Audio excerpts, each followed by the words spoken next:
বন্ধুরা, আজকে একটা নতুন ভিডিও নিয়ে চলে এলাম। এই যে দেখো, একটা নিমন্ত্রণ বাড়ি ছিল, অন্নপ্রাশন গেছিলাম আমার দাদার মেয়ের, তার মেয়ের মানে অন্নপ্রাশনে। এই যে দেখো, বিয়ে বাড়িটা খুব সাজিয়েছে, আর ওদের এই তিনজনের ছবি দিয়ে গেটটা সাজানো হয়েছে। আর ভাইজি, তার বর আর বাচ্চাটা। এই যে দেখো, আমি সবে পৌঁছে গেছি, সবাই মিলে ভিডিও করা হলো।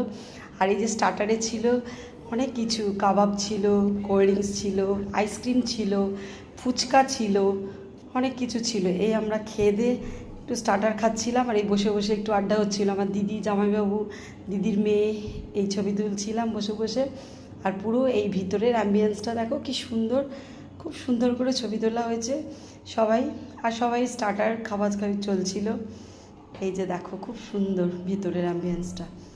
আর আমি একটু বসে বসে ভিডিও করে এবার খেতে বসে গেছিলাম। কী কী ছিল দেখো খাবারে। প্রথমে থালা দিল, তারপরে এই যে প্লেটের মধ্যে কচুরি ছিল, ভেলভেট কচুরি, তারপরে ফিশ ফ্রাই, তারপরে ভাত, ডাল, আলু ঝুরি ভাজা, তারপরে মাটন ছিল। মাটনটা বেশ ভালো খেতে হয়েছিল, খুব সুন্দর। তারপরে আমের চাটনি, পাঁপড়, রসগোল্লা, আম সন্দেশ, আর এই শেষ পাতে হাত ধুয়ে তারপরে আবার একটু কোল্ড ড্রিঙ্কস খেয়ে